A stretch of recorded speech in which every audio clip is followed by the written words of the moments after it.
ठोकर। रमेश गहरी नींद में सोया हुआ था। उसकी पत्नी सुमन ने उसे जगाने की कोशिश की।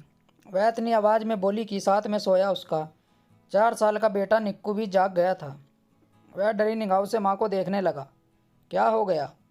रात को तो चैन से सोने दिया करो, क्यों जगाया मुझे? रमेश उखड़ी आवाज़ में सुमन पर बरस पड़ा। बाहर गेट पर कोई खड़ा है, जोर जोर से डोरबेल बजा रहा है। पता नहीं इतनी रात को कौन आ गया, मुझे तो डर लग रहा है, सुमन ने घबराई आवाज़ में बताया। अरे इसमें डरने की क्या बात है, गेट खोलकर देख लो। तुम रमेश की घरवाली हो, हमारे नाम से तो बड़े बड़े भूत प्रेत भाग जाते हैं। तुम ही जाकर देखो, मुझे तो डर लग रहा है। पता नहीं कोई चोर डाकू ना आ गया हो। तुम भी हाथ में डंडा लेकर जाना, सुमन ने सहमी आवाज़ में सलाह दी। रमेश ने चारपाई छोड़ दी। उसने एक डंडा उठाया और गेट के करीब पहुंचकर उसने गेट के बाहर झांक कर देखा तो कांप उठा। बाहर उसकी छोटी बहन खड़ी सिसक रही थी। रमेश ने हैरानी भरे लहजे में पूछा, अरे रेखा, तू? घर में तो सब ठीक है? रेखा कुछ बोल नहीं पाई, बस गहरी गहरी हिचकियाँ लेकर रोने लगी। रमेश ने देखा कि रेखा के चेहरे पर मारपीट के निशान थे, सिर के बाल बिखरे हुए थे। रमेश रेखा को बेडरूम में ले आया।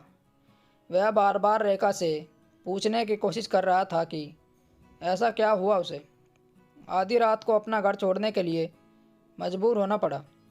सुमन ने बुरा सा मुंह बनाया और पैर पटकते दूसरे कमरे में चली गई। उसे रेखा के प्रति जरा भी हमदर्दी नहीं थी। रेखा की शादी आज से 5 साल पहले इसी शहर में हुई थी। तब उसके मम्मी पापा जिंदा थे। रेखा का पति दुकानदार था, काम अच्छा चल रहा था। घर में रेखा की सास थी, 2 ननदें भी थी। उसकी शादी हो चुकी थी। रेखा के पति ने उसे पहली ही रात को साफ साफ शब्दों में बता दिया था कि उसकी माँ बीमार रहती है। उनके प्रति बरती गई लापरवाही को वह सहन नहीं करेगा। रेखा ने पति के सामने तो हामी भर दी थी, मगर अमल में नहीं लाई।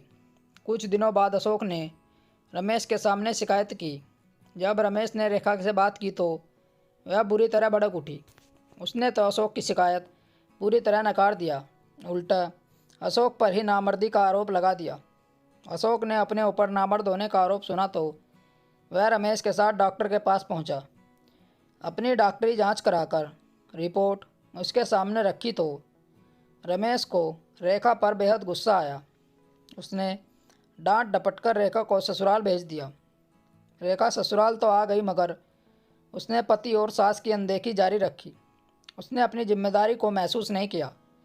अपने दोस्तों के साथ मोबाइल पर बातें करना जारी रखा। आखिरकार जब अशोक को दुकानें बंद करके अपनी माँ की देखभाल के लिए घर पर रहने को मजबूर होना पड़ा, तब उसने अपनी आंखों से देखा कि रेखा कितनी देर तक मोबाइल फ़ोन पर न जाने किस किस से बातें करती थी।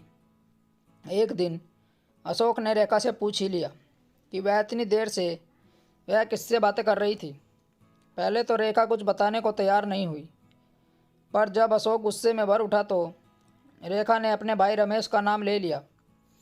उस समय तो अशोक खामोश हो गया, क्योंकि उसे माँ को अस्पताल ले जाना था।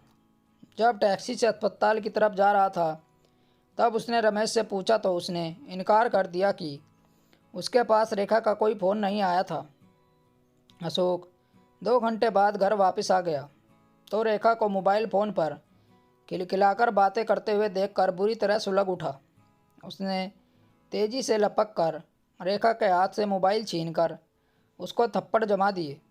रेखा चीखती चिल्लाती पास पड़ोस की औरतों को अपनी मदद के लिए बुलाने को घर से बाहर निकल आई। अशोक ने उसी नंबर पर फ़ोन मिलाया जिस पर रेखा बात कर रही थी। दूसरी तरफ से किसी अनजान मर्द की आवाज़ उभरी। अशोक की आवाज़ सुनते ही दूसरी तरफ से कनेक्शन कट गया। अशोक ने दोबारा नंबर मिलाकर पूछने की कोशिश की तो दूसरी तरफ से मोबाइल स्विच ऑफ हो गया। अशोक ने रेखा से पूछा तो उसने भी सही जवाब नहीं दिया। अशोक का गुस्से से भरा चेहरा भयानक होने लगा। उसके जबड़े बिछने लगे। वह ऐसी आसकी मिजाजी कतई सहन नहीं करेगा। रेखा घबरा उठी। उसे लगा अगर वह अशोक के सामने रही और किसी दोस्त का फ़ोन आ गया तो यकीनन उसकी खैरियत नहीं। उसने उसी समय ज़रूरी सामान से अपना बैग भरा और अपने मायके आ गई। रेखा ने घर आकर अशोक को उसकी मां पर तरह तरह के आरोप लगाकर ससुराल जाने से मना कर दिया। कई महीने तक वह अपने मायके में ही रही। अशोक भी उसे लेने नहीं आया। इसी तनातनी में 1 साल गुजर गया। आखिरकार अशोक ही रेखा को लेने आया। उसने शर्त रखी, रेखा को मन लगाकर घर का काम करना होगा। वह पराए मर्दों से फ़ोन पर बात नहीं करेगी। रमेश ने बहुत समझाया मगर रेखा नहीं मानी। रेखा का तलाक हो गया। रमेश ने उसके लिए 2 लड़के देखे मगर उसे पसंद नहीं आए। दरअसल रेखा ने शराब का एक ठेकेदार पसंद कर रखा था। उसका शहर की 4 दुकानों में हिस्सा था। वह शहर का बदनाम अपराधी भी था मगर रेखा को पसंद था। काफ़ी अरसे से रेखा का उस ठेकेदार से इश्क चल रहा था। ठेकेदार रमेश को पसंद नहीं था मगर इश्कबंदी रेखा के जिद के सामने मजबूर था। इसी शादी ठेकेदार से कर दी गई। ठेकेदार शराब के कारोबार में केवल 10 पैसे का हिस्सेदार था। बाकी 90 पैसे दूसरे हिस्सेदारों के थे। उसकी कमाई लाखों में नहीं हज़ारों रुपए में थी। वह जुआ खेलने और शराब पीने का शौकीन था। वह रेखा को खुला खर्च नहीं दे पाता था। अब तो रेखा के पेट भरने के भी लाले पड़ गए। उसने ठेकेदार से अपने खर्च की मांग रखी तो उसने जिस्म बेचकर पैसे कमाने का रास्ता दिखाया।